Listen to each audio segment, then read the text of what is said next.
Hello friends, आज मैं बनाने जा रही हूँ बैगन का भरता, जो कि खाने में बहुत ही अच्छा लगता है और बहुत ही आसान तरीके से ही बन जाता है। तो चलिए बनाना शुरू करते हैं बैगन का भरता। तो यहाँ पर बैगन का भरता बनाने के लिए मैंने 500 ग्राम बैगन लिया है। यहाँ पर हम बड़े साइज के बड़े वाले बैगन यूज़ करेंगे। ये देखिए, इसका भरता बहुत अच्छा लगता है। तो बैगन को सबसे पहले हम यहाँ पर बीच से कट कर लेंगे। बीच से कट करके हम ये चेक कर लेंगे बैगन अच्छा है या ख़राब है। ये देखिए, बैगन बिल्कुल अच्छा है। और दूसरा, बैगन को बीच से कट करने से ना ये जल्दी पक जाता है, जल्दी से रोस्ट हो जाता है। तो ये देखिए, बैगन को हम दोनों साइड से कट कर लेंगे। ये दोनों बैगन को हमने दोनों साइड से कट कर लिया और चेक कर लिया कि हमारा बैगन सही है। ये देखिए, बिल्कुल अच्छे हैं दोनों बैगन। अब हम यहाँ पर सरसों का तेल बैगन के ऊपर लगा देंगे। तेल लगाने से क्या होता है, जब हम बैगन को रोस्ट कर लेते हैं तो उसके बाद उसके जो छिलके हैं वो बहुत आसानी से निकल जाते हैं। ये देखिए, अब हम इन बैगन के बीच में लहसुन की कलियाँ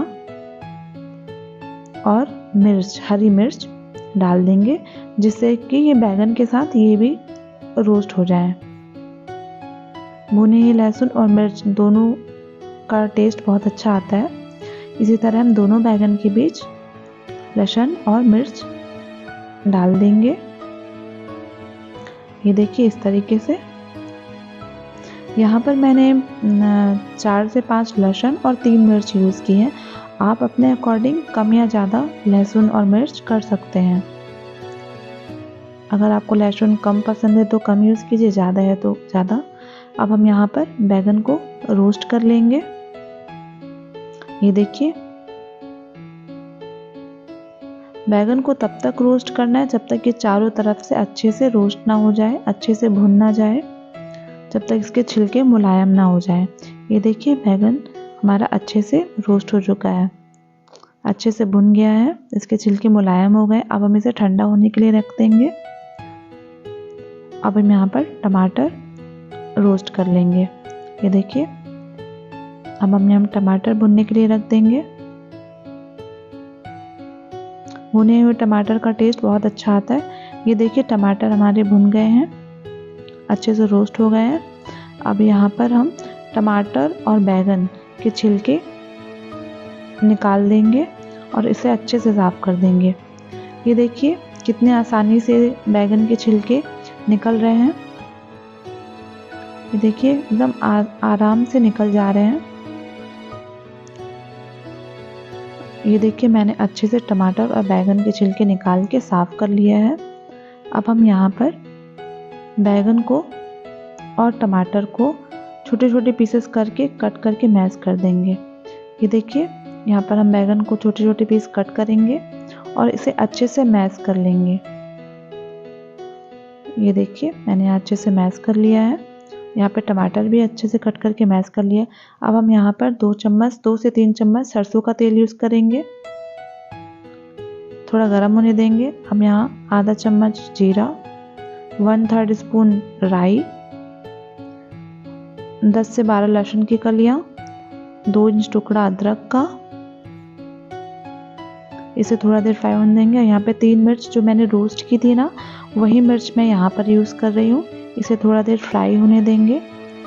अब हम यहाँ पर 2 कटी हुई प्याज यूज़ करेंगे। ये देखिए, प्याज को थोड़ा देर 4 से 5 मिनट रोस्ट होने देंगे, फ्राई होने देंगे, जब तक इसका कलर ना चेंज हो जाए। ये देखिए, हमारी प्याज अच्छे से भुन गई है। अब हम यहाँ पर आधा चम्मच हल्दी पाउडर डालेंगे, आधा चम्मच कश्मीरी लाल मिर्च और आधा चम्मच नमक डालेंगे।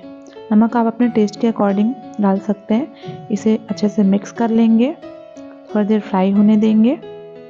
अब हम यहाँ पर टमाटर डालेंगे और इसे 5 मिनट तक पकने देंगे और इसको अच्छे से मसाले के साथ मिक्स कर देंगे। ये देखिए, लगभग 5 मिनट बाद अब हम यहाँ पर, ये देखिए 5 मिनट बाद अब हम यहाँ बैगन डालेंगे।